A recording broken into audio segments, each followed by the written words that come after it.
को राजा परीक्षित जब उन्होंने सुना कि मुझे 7 दिवस में मरना है तो जल्दी से गुरु के चरण पकड़ लिए। जब मौत सिर पर नाच रही हो तब गुरु की शरण जरूर ग्रहण करना चाहिए, क्योंकि मृत्यु के भय से यदि कोई मुक्त कर सकता है तो सच्चा गुरु ही मुक्त कर सकता है। राजा परीक्षित ने शुकदेव जी से कहा कि म्रियमाण व्यक्ति का क्या कर्तव्य है, मैं क्या करूं कि मुझे 7 दिन में जो मरने का भय है ये भय समाप्त हो जाए। अच्छा, भागवत की कथा ना मृत्यु के भय से सदा सदा के लिए आजाद कर देती है, मुक्त कर देती है। वो आप समझेंगे कथा के मध्य में। सुखदेव जी ने अपनी वाणी खोली है, कहा है राजन आप चिंता ना करो, आपके पास 7 दिन बहुत हैं। ईश्वर को पाने के लिए 7 दिन बहुत होते हैं मैया जी। 1 घड़ी आधी घड़ी आधे की बुनियाद, तुलसी चर्चा राम की हरहि कोटि अपराध।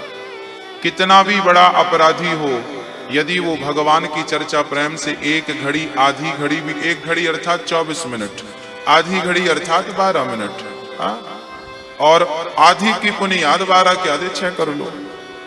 6 मिनट भी कोई नित्य सत्संग करे तो भगवान कहते हैं मैं उसको भवसागर से तार दूंगा, वो कितना भी बड़ा पापी क्यों ना हो। परंतु शर्त है कि वो कथा भागवत कीर्तन रोज करे, भगवान का नाम रोज जपे। अच्छा, भगवान के नाम में बड़ा पावर होता है भक्तों, आपको पता हो ना हो पर मुझे पता है। जिस नाम के पत्थर पानी में तर गए, उस नाम के बल पर क्या हम भवसागर नहीं तर जाएंगे? इसलिए हम कहा करते हैं कि राम जी के नाम ने तो पाथर बितारे, जो न जपे राम वो है किस्मत के मारे। जैसे आग की एक चिनगारी बड़े से बड़े ढेर को जलाकर समाप्त कर सकती है, ऐसे राम का एक नाम बड़े से बड़े पापी को भी पवित्र कर सकता है, वो पाप की राशि को समाप्त कर सकता है, केवल एक नाम। ये कौन सा नाम है? ये वही नाम है जिस नाम के बल पर पत्थर पर राम का नाम लिख के फेंका गया तो पत्थर पानी में डूबे नहीं, बल्कि जिस नाम के बल पर पत्थर तर गए उस नाम के बल पर हम नहीं तर जाएंगे।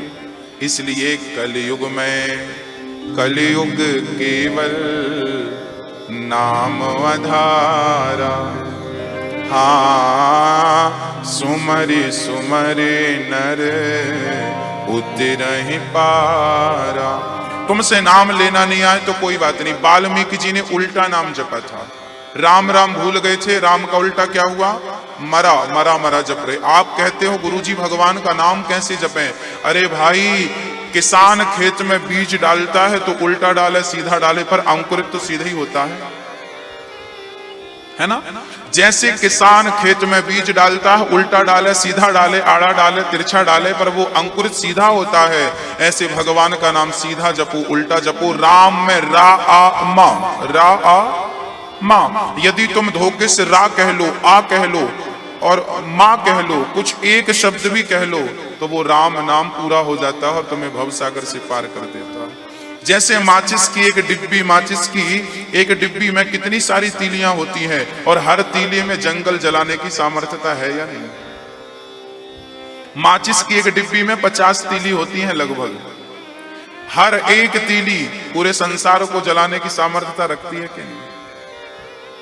ऐसे ही राम का एक अक्षर बड़े से बड़े पापी के पाप को समाप्त करने की सामर्थ्यता रखता है। यह नाम की महिमा है, बड़ी महिमा है भक्तों नाम की। इसलिए कहा करता हूं कि काम करते रहना और नाम जपते रहना। मैया, ये मैया लोगों को वहीं पीछे बिठालते रहो। हाँ मैया बैठो मेरी माँ, ये रास्ता बंद कर दीजिए। अब काम करते रहो नाम जपते रहो, मन से गोविंद गोपाल गाते चलो। याद आवेगी उसको कभी ना कभी, मेरी विनती सुनेगा कभी ना कभी। ऐसा विश्वास मन में जगाते चलो, मन से गोविंद गोपाल गाते चलो। काम करते रहना है और क्या जपना है मेरी माँ? काम कर। मैया थोड़ा सा आगे खिसकाओ, सब लोग खिसकाओ थोड़ी जल्दी, ताकि पीछे जगह रही आए, बार बार ना आपको परेशान करना। तो आगे आ जाइए मैया, कितना देर लगाती हैं आप। भैया आप लोग भी थोड़ा आगे खिसक के बैठ जाइए ताकि पीछे भक्तों को जगह पर्याप्त मिले। थोड़ा आगे आ जाइए, समय ना लगाइए। बोलो राधे राधे। सुखदेव जी कहते हैं जिसे जल्दी मरना हो उसे अपनी नींद का त्याग कर देना चाहिए। ज्यादा नहीं सोना चाहिए, कम से कम सो करके बाकी समय भगवान के चिंतन में लगाना चाहिए। आप लोग बहुत सोते हैं, एक तो रात को लेट सोते हैं और सुबह लेट उठते हैं। आप लोग रात को ही चरते रहते हैं, इसलिए कहा गया है निशाचर। निशा कहते हैं रात्रि को और चर कहते हैं खाने को। रात को चरना मतलब निशाचर। आपने देखा होगा आजकल की सारी पार्टियां रात को 12 बजे स्टार्ट होती हैं, लोग 1-1 बजे तक चरते हैं। ये कौन है? निशाचर किन्हें कहते हैं बताओ मेरी माँ? आजकल तो हमारी माताएं भी आगे रहती हैं, रात को 12 बजे थाली लेके लाइन पे खड़ी हैं, ऐसे लगता है भिखमंगे कभी खाए ही नहीं। भाई पूड़ी देना, वो पकोड़े कहाँ, बोले दही बड़े कहाँ, उस तरफ लो, दौड़े दौड़े ऐसे टूटते हैं, कभी खाए ही नहीं। बड़े बड़े पढ़े लिखे लोग, इंजीनियर, बड़े बड़े वकील, बड़े बड़े समझदार पढ़े लिखे करोड़पति लोग लाइन पे खड़े रहते हैं। हमारे शास्त्र खाने पीने का भी नियम निर्धारित करते हैं। सुबह खाइए, दोपहर को खाइए, शाम को खाइए, पर रात्रि को कभी मत खाइए। आज लोग बीमार क्यों पड़ते हैं? पहले का आदमी बीमार नहीं पड़ता था, क्योंकि पहले का आदमी 7 बजे तक तो खा पी के सो जाता था। आपके दादा परदादा ना जल्दी सो जाते थे। पहले जल्दी सोने की आदत थी, जल्दी सोकर जल्दी उठने की आदत थी, इसलिए सुबह शाम की हवा लाखों की दवा हमारे बुजुर्ग कह के गए। सुबह 4 बजे 5 बजे की जो हवा होती है ना, शुद्ध हवा होती है। सूर्य उदय जब होता है तो सूर्य उदय की वो लालिमा हम सबको देखना चाहिए, वो बड़ी महत्वपूर्ण होती है। सुबह के वो चहकते पक्षियों को हमें देखना चाहिए। सुबह बहुत भोर आनंददायक होती है। कहते हैं जिसने ब्रह्म मुहूर्त का दर्शन नहीं किया वो जीवन में कभी ब्रह्म का दर्शन नहीं कर सकता, ईश्वर का दर्शन नहीं कर सकता। ब्रह्म मुहूर्त अर्थात 4 से लेके सूर्य उदय के समय को ब्रह्म मुहूर्त कहते हैं। इसलिए आपको जल्दी सोना चाहिए, 9 बजे 10 बजे सो जाइए, और जो काम नाइट का है वो सुबह करिए। जमाना कैसा है, जमाने के हिसाब से मत जिया करो। आप अपनी पर्सनल जिंदगी जिए, जमाने की जिंदगी मत जिए आप। हाँ बोलो मेरी माँ। आप सुबह जल्दी, दशरथ जी ने पूरी जिंदगी में एक बार लेट उठे हैं, पता है आपको? रामचरितमानस में लिखा है दशरथ जी की पूरी जिंदगी में वो एक दिन सूर्य उदय के बाद उठे थे। और वो दिन कौन सा था? जब कैकेयी ने राम से, दशरथ जी से 14 वर्ष का वनवास मांगा, तो दशरथ जी रात भर कैकेयी के पांव पकड़ के खड़े रहे कि तू मेरे प्राण ले ले पर राम को वनवास मत भेज, दशरथ मर जाएगा। कैकेयी तू इतनी निर्दयी कैसे हो गई? मेरे राम को वनवास भेजेगी, मैं मर जाऊंगा। पूरी रात कैकेयी के पांव पकड़ करके रोते रहे, बिलखते रहे, कैकेयी निर्दयी बनी रही। अंत में क्या हुआ? दशरथ जी को मूर्छा आ गई और मूर्छित होकर पड़े रहे। सभा लग गई। सुमंत्र जी बोले कि आज पहली बार है कि सूर्य उदय हो गया और दशरथ जी अभी अपनी सभा में नहीं पहुंचे। सुमंत्र जी कह रहे पहला दिन है ये मेरी जिंदगी का। सुमंत्र जी कह रहे हैं। सुमंत्र जी तुरंत दौड़े दौड़े गए। दशरथ जी की हालत देखी, कैकेयी तो खड़ी थी। कहा दशरथ जी से जाओ, सुमंत्र जी से कहा राम को बुला कर लाओ। राम जी आए और फिर राम जी की बात कही गई कि कैकेयी ने कहा हंसते हंसते, मैंने आपके पिता से 2 बात मांग ली, 2 वरदान मांग लिए। पिता मूर्छित होकर गिर पड़े। राम ने कहा मां क्या मांगा है? बोले पहला वरदान मांगा है भरत का राज्य और दूसरा वरदान मांगा है तुम्हारा 14 वर्ष का वनवास। बस राम जी मुस्कुराते हुए पिता को समझाने लगे, पिताजी इतनी सी बात के लिए आप इतने परेशान हो रहे हैं? आप मत रोइए, मत परेशान होइए। समझाकर राम जी चल पड़े। भक्तों, दशरथ जैसा चरित्रवान संयमी, दशरथ जैसे संयमी के घर ही राम जैसा पुत्र जन्म लेता है ना।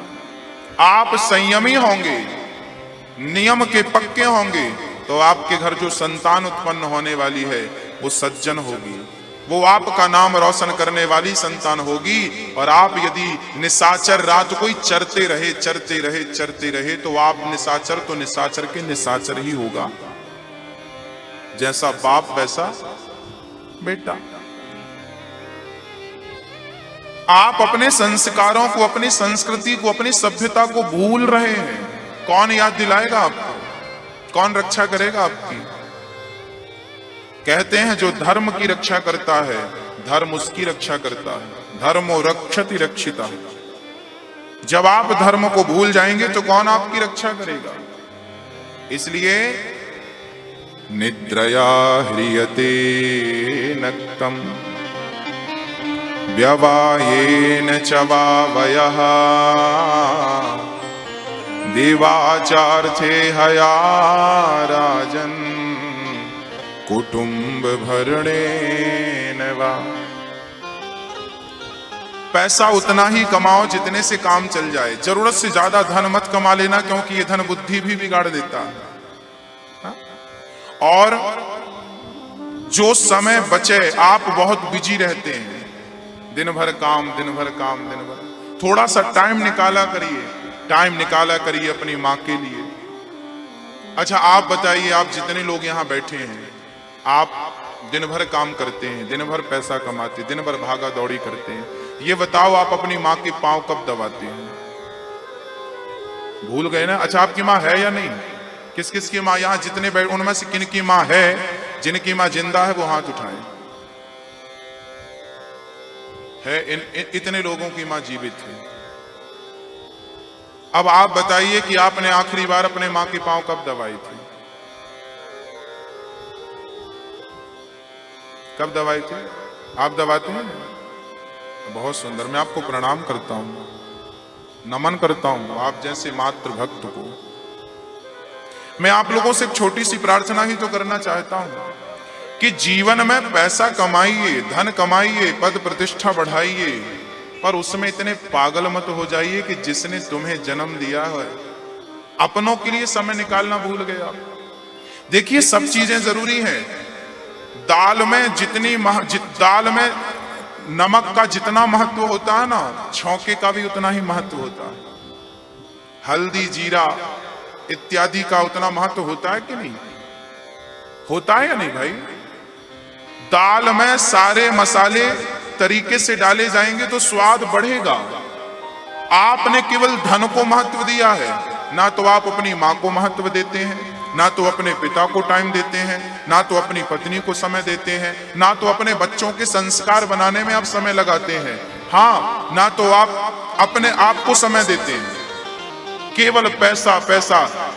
पत्नी को समय नहीं दिया, माँ को समय नहीं दिया, अपने आप को समय नहीं दिया, बच्चों को समय नहीं दिया, खूब पैसा कमाया और बाद में वही पैसा कमाते कमाते शरीर बिगाड़ लिया, फिर वही पैसा खर्च करके शरीर सुधरवाने में लगा दिया।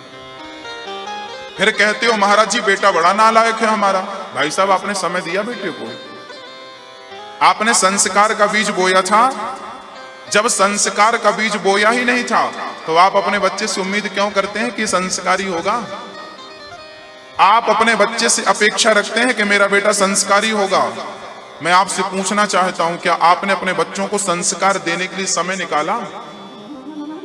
नहीं निकाला। संस्कार नहीं दिए, पैदा करके आवारा छोड़ दिया, जमाने के हाथ पे दे दिया, भरोसे दे दिया। संस्कार की बेड़ियां बच्चों के पांव में पड़ी रही। कम सोइए, सुखदेव जी कहते हैं, जिसे जल्दी मरना है उसे भगवान का चिंतन करना चाहिए। तस्मात् भारत सर्वात्मा भगवान ईश्वरो हरिः श्रोतव्यः कीर्तितव्यश्च स्मर्तव्यश्चेच्छिता भयम्। श्रोतव्य, ज्यादा से ज्यादा हमें कथा सुननी चाहिए। जल्दी जिसे मरना है उसे करना क्या पड़ेगा? सब में किसका दर्शन करना पड़ेगा? सब में कौन है? अच्छा बताओ भैया जी, आप में कौन है? आपकी माँ में कौन है? आपके मित्र में कौन है? चींटी, कुत्ता, बिल्ली, हाथी, पशु, पक्षी, सबके भीतर कौन है? कौन है? ईश्वर, परमात्मा, भगवान है। हाँ या ना? है ना? सही है। यदि है तो फिर आप किसी का अनादर करें, अपमान करें, तो वो अनादर अपमान किसका है? वो भगवान का अपमान है। यदि सबके भीतर ईश्वर है, यदि मैंने आपके भीतर ईश्वर का दर्शन किया और फिर मैंने आपको गाली दे दी या धक्का मार के निकाल दिया, तो वो अपमान आपका थोड़ी है। सच्चाई तो यह है कि आप कुछ है ही नहीं, आप और मुझ जैसा कुछ होता ही नहीं। मैंने एक दिन कथा में कहा था कि जैसे, बताइए ये क्या है? क्या है ये बोलो? जैसे आप कहेंगे ये अंगूठी है। मैंने एक दिन ये बात समझाई थी, फिर दोहराता हूं, ये अंगूठी नहीं है, ये सोना है। सोने के ही एक आकार को आप अंगूठी कहते हैं, गोल्ड के ही एक आकार को आप चूड़ी कहते हैं, गोल्ड के ही एक आकार को आप बाले कहते हैं। ऐसे ही ईश्वर के एक आकार को ही आप स्त्री कहते हैं और पुरुष कहते हैं। ईश्वर ही स्त्री के रूप में है, ईश्वर ही पुरुष के रूप में है, ईश्वर ही कुत्ता, बिल्ली, हाथी, पशु, पक्षी के रूप में। इसलिए कहा ना, सी राम मैं सब जग जाए, ना जाने किस रूप में नारायण मिल जाए। इसलिए किसी का अपमान, किसी की अवहेलना ना करें, सब में ईश्वर का दर्शन करें। सुखदेव जी कहते हैं ज्यादा से ज्यादा कथा सुने, किसी की निंदा चुगली कम से कम सुने, क्योंकि आप जैसा सुनते हैं वैसे हो जाते हैं। अच्छी सुनेंगे बातें तो अच्छे बनेंगे, आप बुरी बातें सुनने लग जाएं आप बुरे हो जाएंगे। देखिए, मैं एक चीज और यहाँ पे कहना चाहूंगा, संसार में दो ही चीजें होती हैं, या तो अच्छाई या तो बुराई, या तो दिन है या तो रात है। तीसरा ऑप्शन है, या तो अच्छाई है या तो आपका बेटा या तो अच्छा है, या तो तीसरा कोई ऑप्शन है ही नहीं। यदि आप अच्छाई से नहीं जुड़े तो आप फिर कहां से जुड़े हैं? बोलो, बुराई से। आपको जोड़ना नहीं पड़ेगा। अंधकार क्या चीज है बताओ? अंधकार किसे कहते हैं? बोले, प्रकाश के अभाव का नाम ही अंधकार होता है। जहां प्रकाश नहीं होता वहां क्या होता है? अंधकार।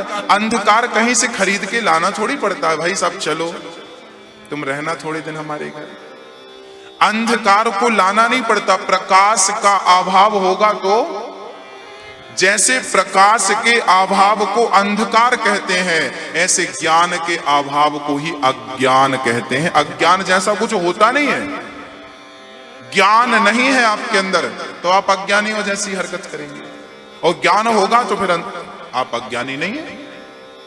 अच्छाई से जुड़ेंगे तो आप बुरे नहीं हैं, और अच्छाई का बोध नहीं है तो फिर आप बुरे ही हैं। या तो आप अच्छाई से जुड़िए, नहीं तो आप बुराई से जुड़े हैं। ऑप्शन दो ही है, इसलिए अच्छाई से जुड़िए। आप अभी यहां पर कथा सुनने ना बैठे होते तो बताओ घर पे क्या कर रहे होते? या तो सो रहे होते या तो पंचायत कर रहे होते। तो बुराई थी कि नहीं घर पे? घर पे बुराई है ना। आप यहां बैठे हैं तो सदुपयोग कर रहे हैं समय का। घर में होते, दुकान पे होते तो कुछ और कर रहे होते, या तो आप अच्छाई से जुड़ गए, नहीं तो आप कहां से जुड़े थे? बुराई से जुड़े थे आप। अब आपका निर्णय है, आपको डिसीजन लेना है कि आपको आपका समय कहां खर्च करना है। कथा भागवत संकीर्तन में, हरि चर्चा में, या निंदा चुगली फलाना ढिमका दुनिया में, कहां लगाना वो आपका निर्णय है। हाँ, तो ज्यादा से ज्यादा भगवान का चिंतन करिए। हृदय में भक्ति का प्रकाश होना आवश्यक है, क्योंकि संसार में सब कुछ पाकर ईश्वर को नहीं पाया तो सब बेकार। और एक बात और यहां आगे की कहूंगा कि भक्तों, ये मानव के देह से ही परमात्मा को प्राप्त किया जा सकता है। 84 लाख योनियों में कोई भी योनि ईश्वर को प्राप्त नहीं कर सकती आज के वर्तमान युग में। एक मनुष्य के सिवा क्या गधा भगवान की भक्ति कर सकता है? क्या कुत्ता भगवान की भक्ति कर सकता है? क्या हाथी सूअर के अंदर इतनी बुद्धि विवेक है जितनी आपके अंदर है? क्या वो कथा सुन सकता है आपकी तरह? क्या वो ईश्वर का ध्यान लगा सकता है आपकी तरह? आप सब कुछ कर सकते हैं। मानव के देह से ही ईश्वर को पाया जा सकता है, और इस देह को पाकर उसे ना पाया तो मुझे लगता है कि मानव का तन आपने जो पाया ये व्यर्थ में गवा दिया। आपको हीरा मिला था, हीरा, पर कौड़ी दाम बेच दिया, बर्बाद कर दिया भोगों में। जो शरीर ईश्वर की प्राप्ति के लिए था वही शरीर आपने भोगों में खर्च कर दिया। भोग भोगते रहे, बच्चे पैदा करते रहे, पेट भर खाते रहे, नींद भर सोते रहे। ये काम किया है आपने। ये काम पशु पक्षी भी अच्छे से करते हैं। पशु पक्षी भी खूब सोते हैं, पशु पक्षी भी आपसे ज्यादा थोक के भाव बच्चे पैदा हो, पर देख मेरा अनादर किया जा रहा है, ये मेरा भाई हंस रहा है मेरे ऊपर। तब शेरनी ने गोद पर बिठाकर कुछ करते हुए कहा, बेटा तूने भले ही दूध मेरा पिया हो, पर तू है गीदड़ का बच्चा, और आज तक के इतिहास में किसी गीदड़ के बच्चे ने हाथी को पराजित नहीं किया। हाथी को पराजित कर सकता है तो केवल शेर ही कर सकता है, शेर का बच्चा ही कर सकता है। जैसे हाथी को कभी गीदड़ हरा नहीं सकता, ऐसे ही मानव को छोड़कर, मनुष्य को छोड़कर ईश्वर को दुनिया में कोई और प्राप्त कर नहीं सकता। ये सामर्थ्यता केवल मनुष्य की। जैसे हाथी को परास्त करने की सामर्थ्यता केवल शेर के अंदर है, ऐसे भगवान को पाने की सामर्थ्यता केवल मनुष्य के अंदर। मनुष्य होकर उसे नहीं पाया तो व्यर्थ चला गया ये तन। और जब व्यर्थ चला जाए तो मुझे लगता है कि कहना चाहिए भगवान को प्राप्त करने की कोई उम्र भी नहीं होती, और भगवान को प्राप्त किए बिना ये तन चला जाए तो कहना पड़ेगा कि तू डूब के मर जा रे, चुल्लू भर पानी में। ना राम नाम लीन हो, ना कृष्ण नाम लीन हो, तूने भरी जवानी में। भगवान का नाम लेने के लिए ना लोगों के पास टाइम नहीं है। ऐसों से मैं कहता हूं कि पानी खूब बरसा है, कहीं भी भरा हुआ मिल जाएगा। क्या करना है आपको? केवल थोड़े से पानी में डूब के फालतू में जनसंख्या बढ़ाने से क्या मतलब? लायक की जरूरत है, नालायक की जरूरत। हाँ, शेर की जरूरत है गीदड़ों की। जो भगवान को भजे, जो ईश्वर का चिंतन करे, जो समाज की सेवा करे, जो माँ बाप की सेवा करे, जो संस्कारी है उनकी जरूरत है। जो नालायक है, अभद्र है, इनकी जरूरत। हाँ, तो आप लोग तो भजन करते हो ना, तो मस्ती से ताली बजाना, और जो नहीं करता उनको